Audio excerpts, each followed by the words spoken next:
He begged me to stop talking to that guy from work. I laughed it off. The next time I saw him, he was packing his bags. Please stop texting him at dinner. I looked up from my phone, annoyed. My husband, Michael, was staring at me across the table. We were at our favorite Italian restaurant, celebrating our 8th anniversary. His plate was half eaten. Mine was untouched.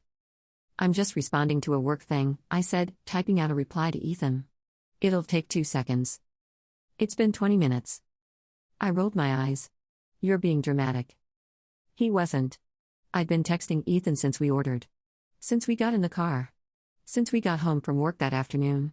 I texted him more than I talked to my own husband. Michael set down his fork. I need you to be honest with me. Is something going on with you and Ethan? Oh my God, I laughed. Actually laughed. You're being ridiculous. He's a coworker. We're working on a project together. At 10 p.m.? On a Saturday? On our anniversary? It's a big project. I don't like how much you talk to him. That's your problem, not mine, I said, going back to my phone. He didn't say anything else. Just paid the bill quietly and drove us home in silence. I texted Ethan the whole way. That was 3 weeks ago. The first time Michael asked me to stop. Not the last. Ethan and I worked in marketing together. He transferred to our office 6 months earlier. He was charming, funny, ambitious. Everything Michael wasn't. Michael was an accountant. Stable. Predictable. The kind of man who paid bills on time and remembered to schedule oil changes. He was boring. Ethan made me laugh. He got my references. He challenged my ideas in meetings and made me want to be better at my job. We started getting coffee before work. Lunch together. Drinks after. He texted me throughout the day, funny observations about coworkers, memes that made me snort laugh at my desk. It felt innocent. It was innocent. Until it wasn't. The texts got more personal. More frequent. We'd talk until midnight, lying in bed while Michael slept next to me. Ethan told me about his divorce, his dreams, his fear that he'd never find someone who got him. I told him things I hadn't told Michael in years. That I felt stuck. That I missed feeling excited about life. That I wondered if I'd settled too young. You didn't settle, Ethan wrote at 1 a.m. one night. You just married the wrong person. I should have shut it down. Should have drawn a line. Instead, I sent back, sometimes I think you're right. Michael noticed I was different. Distant. Always on my phone. I started putting more effort into my appearance for work. New clothes. Better makeup. I'd come home late, claiming happy hours and project deadlines. Michael would be in the living room, waiting, trying to pretend everything was fine. How was your day? He'd ask. Long, I'd say, not looking up from my phone. Do you want to watch something together? I'm tired. I'm going to bed. But I wasn't tired. I'd lie there texting Ethan until 2 in the morning, then roll away from Michael when he tried to cuddle. We stopped having sex. Stopped talking about anything real. I stopped asking about his day, stopped laughing at his jokes, stopped pretending I wanted to be there. Michael tried. God, he tried. He suggested date nights, couples hobbies, a weekend trip. I said I was too busy with work. I wasn't too busy. I just didn't want to spend time with him when I could be talking to Ethan. My friends noticed. You seem different, my friend Ashley said over lunch. Happier. Is everything good with Michael? It's fine, I said. Actually, I've been talking to this guy from work. Ethan. He's amazing. We just connect, you know? She raised an eyebrow. Does Michael know? There's nothing to know. We're just friends. Does Ethan know you're married? Of course he does. And he's still texting you at midnight? I didn't answer. Because I knew what she was implying. And she was right. Michael asked me again 2 weeks later. We were in the kitchen. I was making coffee, laughing at something Ethan had texted. Michael had been watching me for a while before he spoke. I need you to stop talking to him. Excuse me? Ethan. I need you to stop. I turned defensive. You're being controlling. I'm being scared, he said quietly. I'm losing you. I can feel it. And I don't know how to stop it. You're not losing me. You don't talk to me anymore. You don't look at me. You don't touch me. You spend every free second on your phone with him. So yes, I'm losing you. He's my friend. Friends don't text each other at 2 in the morning while their spouses are sleeping next to them. I felt my face flush. You're going through my phone now? I don't have to. You're not even hiding it. I'm not doing anything wrong. Then stop talking to him, Michael said. His voice cracked.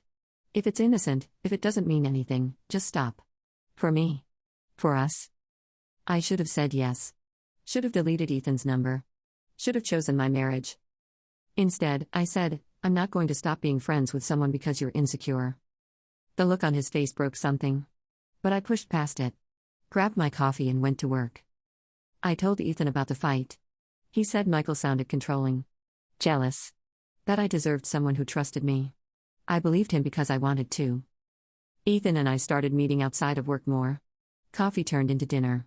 Dinner turned into walks. Walks turned into sitting in his car talking for hours. We never kissed. Never touched beyond friendly HGs. But I was having an emotional affair and I knew it. Michael gave me one last chance. He came home early from work, found me on the couch texting Ethan and smiling. He sat down next to me, and I could see he'd been crying. I'm begging you, he said. Please. Stop talking to him. I don't care if nothing physical has happened. I don't care if you think it's innocent. It's killing me. And it's killing us. I looked at him. This man who'd loved me since college. Who'd proposed on a beach at sunrise because he knew I loved mornings. Who'd held my hand through my dad's funeral and never once complained about my grief. Who'd built a life with me brick by brick. And I felt nothing. You're overreacting, I said. He nodded slowly, like he'd expected that answer. Like he'd already known. Then he stood up, walked upstairs, and I heard the closet door open. I went back to texting Ethan. Told him Michael was being dramatic again. Ethan said I should consider whether I was really happy. Whether Michael was holding me back. I was still typing my response when Michael came downstairs with 2 suitcases. What are you doing? I asked. Leaving. I stood up. What? I asked you to stop. I begged you. You laughed in my face. So I'm done. You're being ridiculous. I'm being honest. He looked at me, and his eyes were empty. You chose him. Every single time. So now you get what you wanted. I didn't choose anyone. You chose him over our anniversary dinner. Over our marriage. Over me. I'm just making it official. Michael, wait. He walked to the door, stopped. When you realize what you've lost, don't call me. Because I won't answer. Then he left. I stood there, holding my phone, staring at the door. My first thought wasn't panic or regret. It was relief. I called Ethan 10 minutes later. Told him Michael left. Asked if I could come over. Whoa, that's intense, he said. Maybe you should take some time to process this. I don't want to be in the middle of your marriage stuff. I thought you said. I said you deserve to be happy. I didn't say I wanted to be your rebound. He stopped responding to my texts after that call. And that's when I realized, I destroyed my marriage for a man who didn't even want me. Michael filed for divorce 3 days later. I tried to call him. Text him. Show up at his mom's house where he was staying. He blocked me everywhere. His lawyer sent a cease and desist letter. The divorce was quick. No kids. No complicated assets. Just splitting what we built and walking away. Except Michael walked away clean. I walked away with nothing but regret. Ethan avoided me at work. When I confronted him in the parking lot, he said, "Look, I like talking to you. But I never promised you anything. You made your own choices." He was right. I had. I got transferred to a different department 2 weeks later. HR said it was better for team dynamics. Everyone knew why. The office gossip was brutal. I became the woman who ruined her marriage for a guy who didn't even want her. I quit 4 months later. Couldn't stand the stares. The whispers. The way Ethan looked through me like I didn't exist. My friends stopped calling. Ashley sent one text, "I told you this would happen. I can't watch you self-destruct anymore." Then blocked me. My family was disappointed. My mom said, "Michael was the best thing that ever happened to you, and you threw him away for what? A coworker who doesn't even text you back?" She wasn't wrong. I moved into a studio apartment. Spent my savings on rent and groceries and therapy that didn't help because I wasn't ready to admit what I'd done. Michael moved on fast. 6 months after the divorce, he was dating someone. Her name was Kara. She was a teacher. Sweet. Grounded. Everything I wasn't. I found out through mutual friends. Saw photos on Facebook before I got blocked. Michael looked happy. Actually happy. The weight he'd been carrying during our last year together was gone. They got engaged a year later. I saw the announcement. They were at the beach. The same beach where he proposed to me. But it didn't look the same. He didn't look the same. He looked free. I tried to reach out. Sent him an email from a new address. Apologized. Told him I realized what I'd lost. That I was wrong. That I'd do anything to fix it.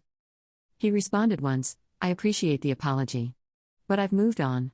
Please respect that and don't contact me again." That was it. 8 years of marriage reduced to 3 sentences. Ethan got promoted. Moved to a different city. I saw his LinkedIn update. He was thriving. Had a girlfriend. Looked happy in his profile picture. He'd moved on too. Everyone had moved on except me. I'm 39 now. I work a dead-end job in customer service. Live in a crappy apartment with neighbors who scream at each other through the walls. I have no friends. No partner. No one who texts to check if I'm okay.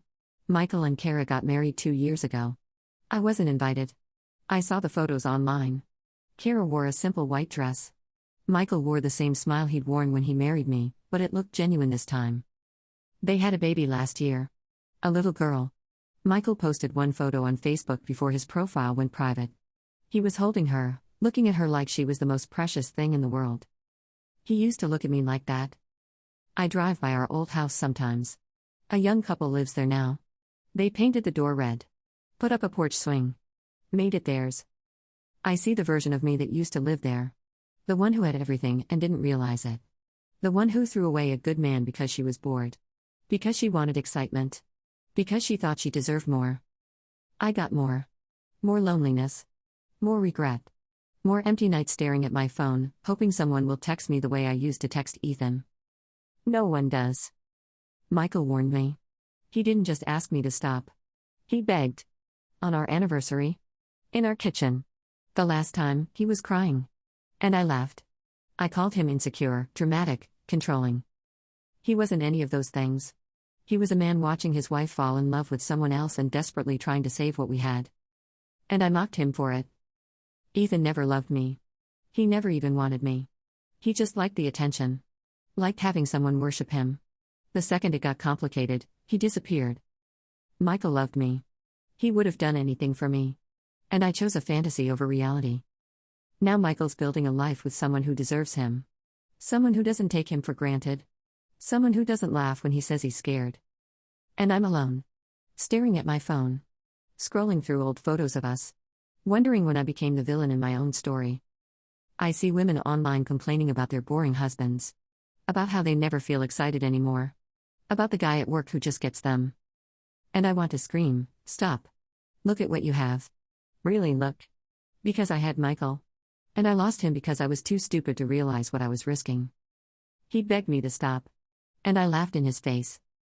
The next time I saw him, he was packing his bags. And I'll never see him again. If your husband is begging you to stop, stop. Before you become me. Before you're sitting alone in a studio apartment at 40, realizing you destroyed the only person who ever really loved you. Before you realize that the person you laughed at was the only one who cared enough to fight for you. I laughed it off. Now I live with the silence. And it's deafening.